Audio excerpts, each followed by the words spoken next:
I was given the conqueror's name and his crown, so I shall wear his armour to war. I fight to meet Sir Kristen. There are diverse rumours whispered in the streets of your city. One such is that your grace sends his forces to battle, and in his courage and wisdom flies with them. Another is that his grace was outwitted by his counsellors and persuaded to fly to war, so the Queen Alicent may reign in his absence, with Prince Aemond at her side. Is it a true rumor or your way to manipulate him? Who spreads these lies? Him. Much little. Lord Larys. My father always said he had no use for a master of whisperers. And yet, I find myself wanting for him. I should be glad of your talents.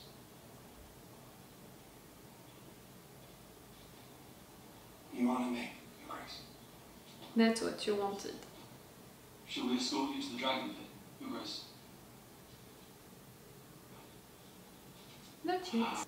I think mayhaps I shall fly another day. It does seem wise on reflection. I'm the son of Aegon the Brave, Bastard brother to Prince Daemon. uncle to the one true Queen, Rhaenyra Targaryen. The blood of the dragon runs through these veins. Not only your position into that bloodline, but also the side that you chose. You do not look very much like King Viserys. Or Prince Daemon. How do you know what they look like? He speaks truth right enough. Look, you can tell. By his hair. And really, to lie about something like that would only bring in bad things like. My name is Sylvie or Celsius. Something like that. Are you gonna surprise?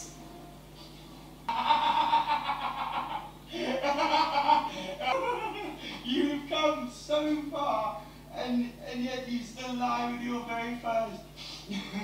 Did you fuck her like a hound? For you to mock him like all of his life, people are mocking him. He's considered as an outcast from everyone, even his own family. Like Your squire is welcome to her. One oar is as good as another. what is it? Wait, our company has come back yonder. On the cold, hard ground, which is why we make for the bull. A town with an excellent reputation on the Rosby Road, not 2 miles away, if memory serves. We march to make the first strike in the name of his grace. Is it really for your little comfort, or you have another As soon as plan your brow, Cole, gave by your sister? we're exposed. Right.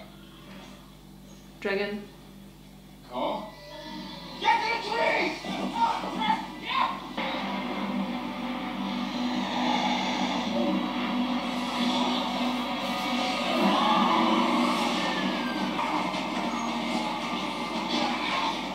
She doesn't want to attack you. She wants to have the information. I mean, maybe she would. But the first thing is to know.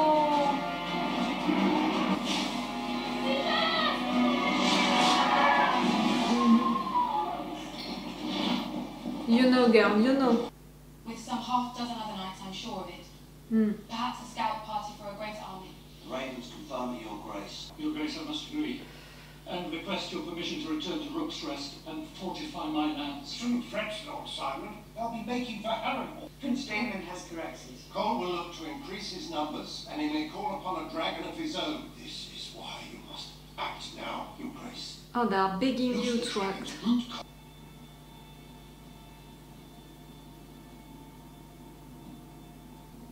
I have heard your arguments, and will consider them. She's proud of you.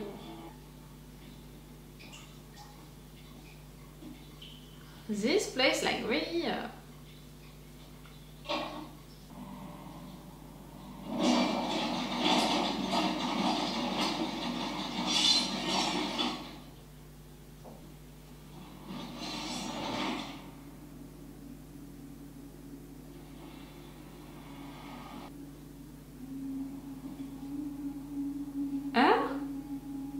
The girl... She was the one trying to enter? Always coming and going, aren't you? And I have to clean up afterwards.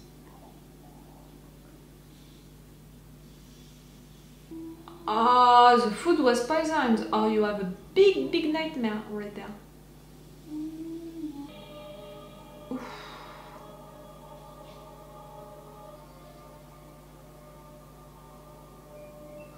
This tree. You will die in this place. You're the girl I thought about. What do you know of the movements of Alicent and Rhaenyra? Would you take her hostage? Or kill her outright? I would speak with her myself. Killing her would be easier. If war can be averted, it is my duty to avert it.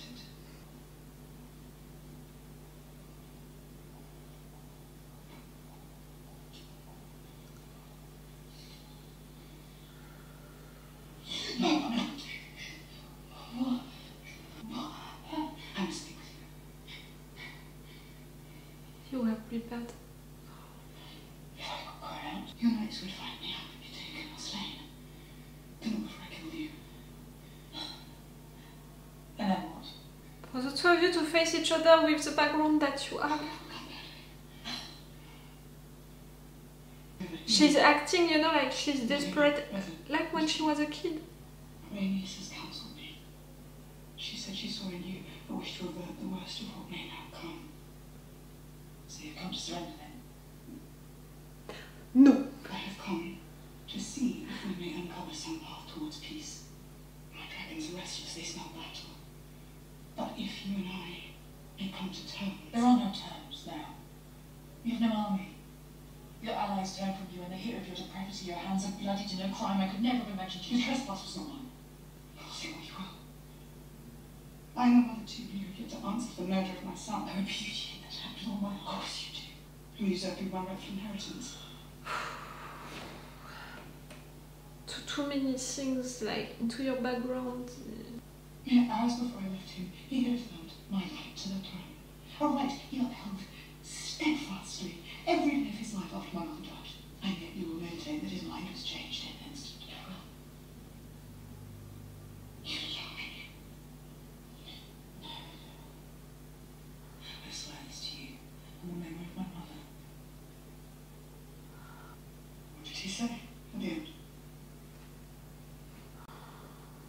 You're ready to... Did he speak my name? You're ready to hear that, to believe that?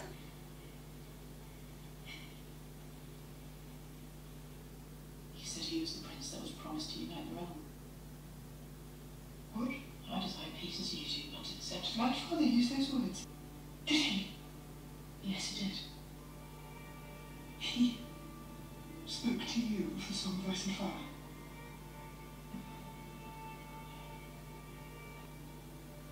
It's a story he once told. But now you know. About Aegon the Conqueror. The Conqueror.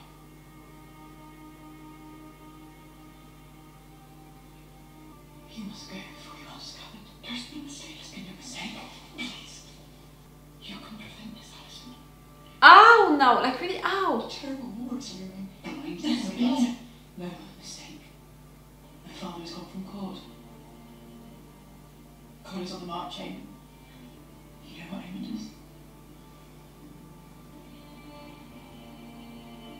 It's too late, Rhaenyra. Alicent.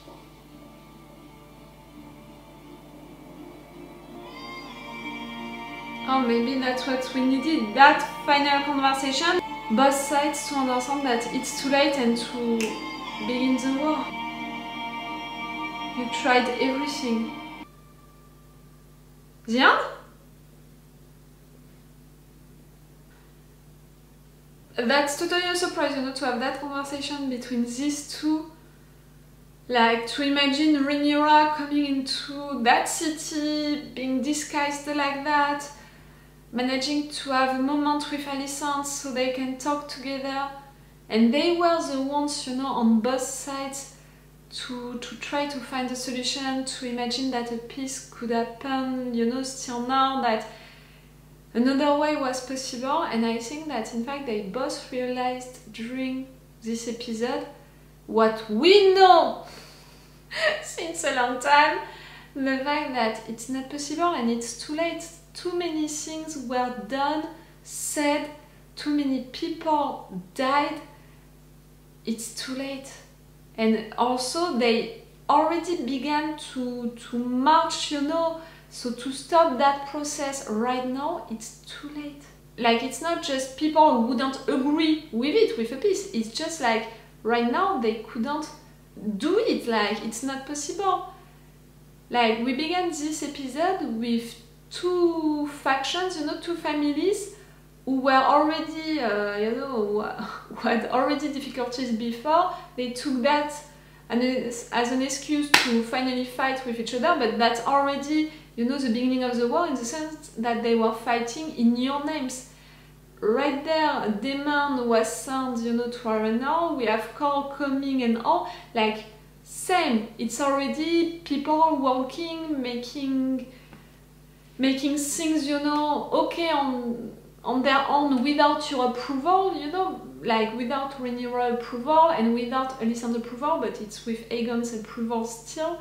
And it's already things which happened, which are happening right now, and that you can't stop. And no matter what, everything that happened before, like all of the son's heirs who died, and also all of the resentments which were created by that and all, each time you're gonna have at least one of them trying to make a sneaky surprise attack on his or her own. And like, really, me, I'm telling you since episodes that for me the season 1 was a prologue of that big war, because clearly it was almost the explanation, how did we end up at war. I felt that the two first episodes was really about us into the starting blocks of it, almost getting to it, but not really, and I was a little frustrated by it. I think that this episode was again us into the starting blocks, but moving a little, and finally that conversation between these two ruining all up of something different happening. It's almost like they realized that they were wrong to opt for something else. And I'm really seeing they, not just, you know, Rhaenyra, because you can be like, oh, Rhaenyra, she really wanted that peace, she was the one to come, she was the one to talk, Alicent is the one to live at the end. But come on, also you have to consider all of what Rhaenyra's side did before, and the fact that right there she's coming with a knife and all, and all of what she said during that moment, she doesn't want to withdraw no matter what. So, you know, both of them right there gave the other one a possibility, a solution, but clearly it's not acceptable for both sides. Clearly everything is already happening right now. Clearly too many things happened, and they just both realized during that moment that it's too late.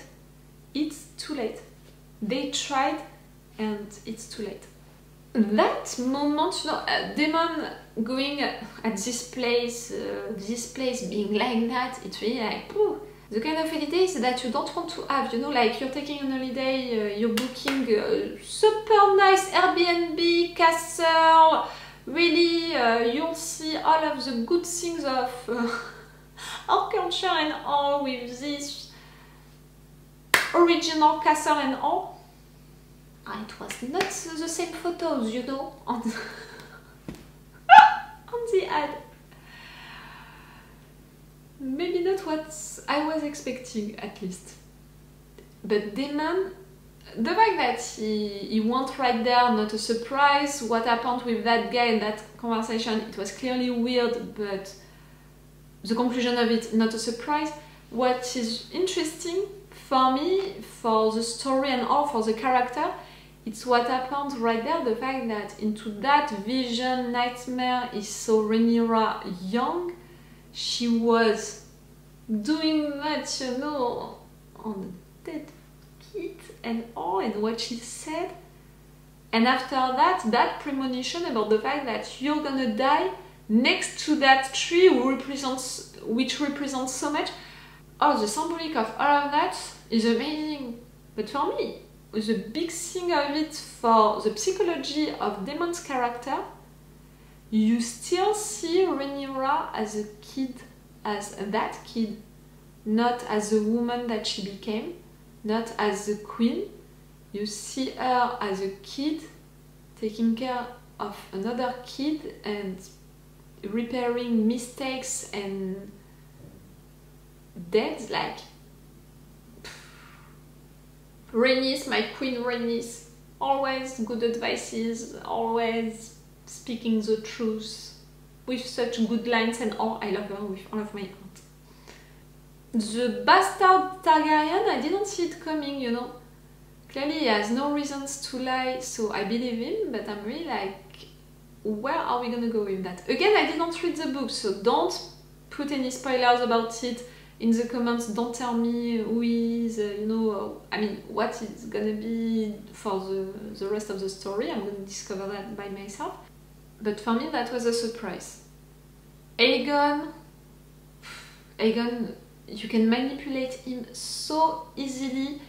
He's really just a teenager. Like, how he was acting at the concern meeting, how he was acting, I mean, more like how, I can't remember his name, you know, the little rat managed to manipulate him by just telling him about that rumor, which maybe exists and all, like, and after that, you going like that against aemond, you know, talking like that about him. Never grew up, like really.